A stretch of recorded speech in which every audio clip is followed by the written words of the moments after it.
تو جب آپ ووٹ ڈالنے کے لیے جائیں تو آپ اپنے ذہنوں کے اندر، اپنے دماغوں کے اندر چند چیزوں کو لے کر جائیں کہ یہ الیکشن بہت ہی اہم الیکشن ہے، یہ الیکشن ہمارے مستقبل کو بدلنے کا الیکشن ہے، یہ الیکشن ہماری نسل کو باقی رکھنے کا الیکشن ہے، یہ الیکشن ہمارے مذہب کو باقی رکھنے کا الیکشن ہے۔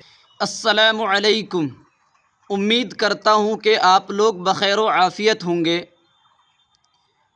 دوستو، مجھے آپ سے کچھ باتیں کہنی ہیں۔ میں امید کرتا ہوں کہ آپ میری باتوں کو بغور سماعت فرمائیں گے۔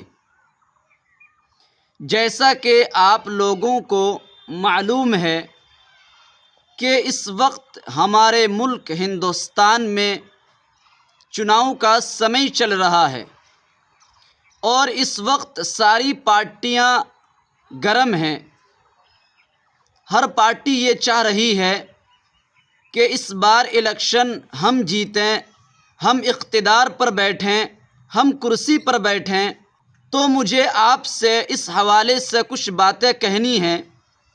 میری آپ ان باتوں کو بغور سنیے گا کہ اس وقت جب ہم ووٹ ڈالنے کے لیے جاتے ہیں تو ہمیں یہ بات سمجھ میں نہیں آتی ہے کہ ہم کس پارٹی کو چنیں، کون سی پارٹی ہمارے لیے بہتر ہو سکتی ہے، ہمارے مستقبل کے لیے کون سی پارٹی کام کر سکتی ہے اور کون سی پارٹی ہمارے لیے بہتر ہو سکتی ہے۔ تو اس وقت ہمارے لیے اس کو سوچنا اور اس بات کو سمجھنا بہت مشکل ہو جاتا ہے۔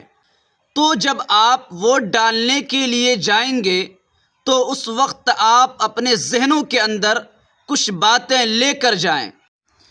یہ بات آپ یاد رکھیں کہ ہندوستان کی آزادی سے لے کر اب تک جتنے بھی الیکشنز ہوئے ہیں ان میں سے یہ پہلا الیکشن ایسا ہے کہ جس میں ایک پارٹی ایک طرف اور ساری پارٹیاں ایک طرف ہیں۔ ایسا الیکشن ہندوستان کی آزادی سے لے کر اب تک نہیں ہوا ہے کہ ان میں ایک پارٹی ایک طرف ہو اور دوسری پارٹی جتنی بھی ساری پارٹیاں ہیں وہ دوسری طرف ہوں۔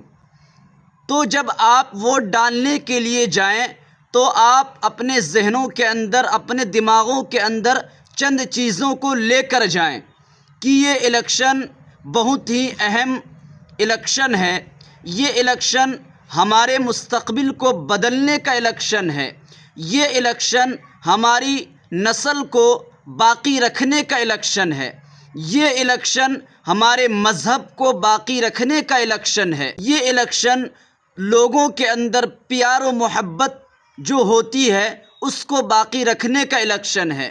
اس لیے آپ ان تمام چیزوں کو اپنے ذہنوں میں رکھ کر، اپنے دل و دماغ میں بٹھا کر جائیں، پھر آپ وہاں پر EVM کا بٹن دبا کر جو بھی پارٹی آپ کو پسند آتی ہو ان سب چیزوں کے تعلق سے آپ اس کو ووٹ دے کر کامیابی حاصل کرائیں۔